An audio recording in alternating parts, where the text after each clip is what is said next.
আম্মা, আব্বা খালি আলু ভর্তার ডিম ভাজি দিয়ে ভাত খাইতেছে কেন?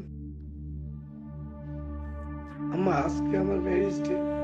পুরো সিঁড়ি, পুরো বাড়ি কাচ্চি মেরের গন্ধে ভরে গেছে। আর আমার আব্বা আলু ভর্তার ডিম ভাজি দিয়ে ভাত খাইতেছে। মাফ করে দাও আব্বা।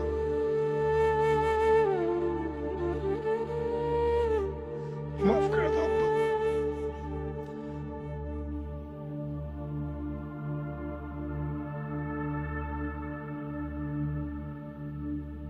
খাবার থেকে আমার একটু দেরি হয়েছে, সেটা নিয়ে এত দূর ধর কি হলো?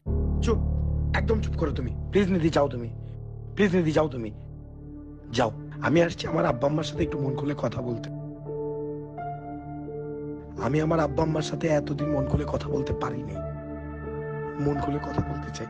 তোমার কারণে আমি আমার আব্বা আম্মার সাথে যে অন্যায় করছি, যে অবিচার করছি, সেটার প্রায়শ্চিত্ত করতে চাই আজ। তোমার কারণে এতদিন পর্যন্ত যে গ্যাপ আর ডিস্টেন্স ক্রিয়েট হয়েছে আমার আব্বা আম্মার সাথে, সেটা আজকে আমি ফুলফিল করতে চাই। তুমি চাও, তুমি চাও। আমি লাস্ট 3 মাস 90 ডেজ 90 দিন রাতে আমি ঘুমাইতে পারি নাই। আমি প্রতিটা রাতে ঘুমাইতে পারি না। আমি আমার আব্বা আম্মার জন্য ভাবতে ভাবতে প্রতিটা রাতে আমি শেষ হয়ে গেছি। কেউ দেখতে করে দে। আব্বা, আব্বা বলতে, আরে তোমার সামনে এই যে এটা দাঁড়ায় আছে, আমি আজকে আমার এই মৃত শরীর আমি আমার আব্বা আম্মার কাছে দিতে চাই। আমার আব্বা আম্মা আমার এই মৃত শরীরের ভিতর জীবন বেড়ে দিবে। আমি ওই জীবন নিয়ে নতুন করে বাঁচতে চাই, নতুন করে বাঁচতে চাই। যাও তুমি, আই যাও, যাও তুমি। বাবা বাবা বাবা, অনেক রাত হয়েছে না? অনেক রাত হয়েছে, এখন এত জোরে চিৎকার করতে হয় না বাবা।